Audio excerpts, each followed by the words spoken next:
Hi, Little Fingers here. Um, Giving you an update on how I've been, but I'm basically, my update is mostly letting you know uh, how I'm taking the news of Dorian, Hurricane Dorian. I am in central Florida, a little bit, not south, a little bit upper central Florida, and being a survivor of Hurricane Andrew, because I was in the center of it, um, I'll just give you a little bit of history about what I went through with Hurricane Andrew. Um, I had my dad there and my children's father there, and me. Obviously, I say children's father because it's my ex. My children were only a year and a half and 11 months old. Very difficult. And uh, hurricanes coming in, all the walls are vibrating, the doors vibrating, and then everything stopped. Now I stepped outside, and I was like, we were like, wow, this is really beautiful. You look at everything, and it's a beautiful daytime. It's so surreal, so surreal. Obviously, it's your first time ever going through a hurricane. What do you know? Then we start seeing a little bit of leaves lift up. This is kind of weird. And other people yelled out, "You're in the eye. Get back inside fast." Well, as soon as we went in, the wind picked up so fast that we didn't have a chance to really run into the bedroom. So our window shattered, our sliding glass door broke, one of our windows shattered, and you could hear thump, thump, thump all over the place. And our door, the bedroom, it was shaking and vibrating so hard that we thought that was going to blow in. And giving you an idea, hurricanes coming, basically you start to feel 70 winds per hour, 80, 90, 100, 115, and then all of a sudden you're in the middle. So everything's nice and bright. Remember, inside here is 140, 150 mile per hour winds, really, really fast. And we had already passed this one. So we're here outside looking at the beautiful sun and bright sun, and everything's amazing.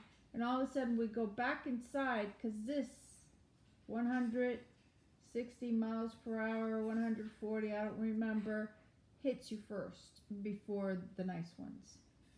And that's what happened. So before hurricane hit, 2 days before, the weather was beautiful.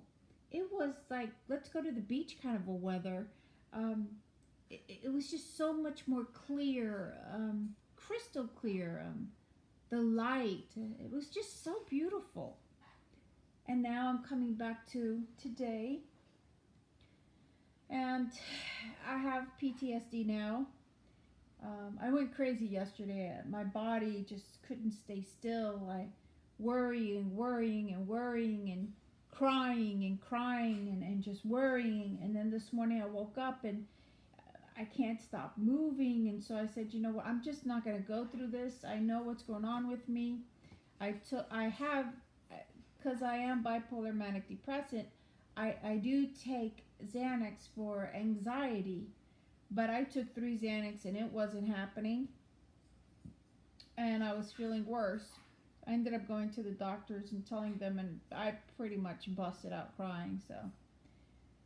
So now I have to go and pick up some PTSD medication. And driving over here, driving to my home, I would look outside, and it was as if I was driving that day before Hurricane Andrew. It was completely surreal and scary. knowing about what could happen. I'm really confused about something, and I'm going to let you know what it is I'm confused about. I'm really confused that it shows a Hurricane Andrew, look at that. That Hurricane Dorian is coming as a category 4, right? And then all of a sudden, as a 4, here is the panhandle. As it's coming in as the 4, right when it reaches here, all of a sudden it turns into 1. I mean, like that in a second. I don't believe that's realistic. Like it immediately. I mean, here is Florida, okay, and I'm in the very thin part of Florida, and I'm kind of confused as in it hits here as a 4, but then as soon as it hits right here, all of a sudden it's a cat 1. I'm surprised at how quickly it'll jump from a 4 to a 1. So if it sounds too good to be true, then it's not true. So I'm pretty sure I'm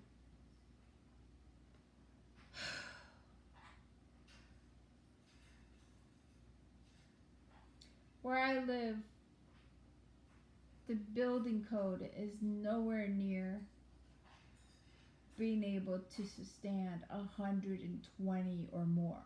I think it can reach 120. But us coming from Miami, the first thing we did was we made sure that we filled in all of around the perimeter of our house, the walls, with extra cement and extra stuff to make sure that the walls are fortified. And we have this cellulose spray thing that stops from raining roof water falling from the roof dripping through. And 13 years ago when we moved in, coming from Miami, we put hurricane shutters around our whole house, the one that slides, a rollodron or something like that. And we were the only ones in this whole neighborhood. And we always said, you just never know. So, yeah.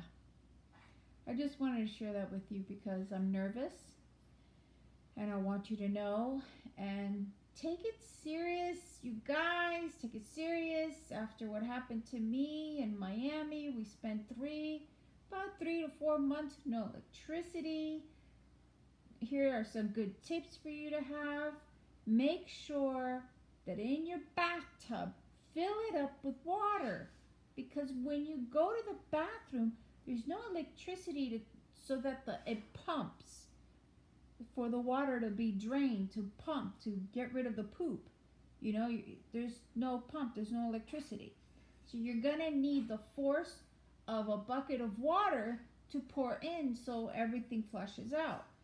So if you're able to seal tight and fill up your tub completely with water, you could add a little bit of bleach, okay, or chlorine, a little bit of it, so that your toilet's getting clean. Here's another good idea for those of you who do not have a tub. Go now, Walgreens. I'm sure a supermarket has it, you know, Target, Walmart, whatever. The kiddie pools that you inflate, those. Put it inside your shower, put it inside the tub, fill it up with water. It's not going to leak. And what's the worst thing that could happen? Hurricane doesn't hit you. You have a pool that your dogs or your children or you can relax in the summer. So what else? Make sure you have a lot of water. Very important. Fans. When I went through Andrew, we had one fan, and it was so humid and hot outside in Miami.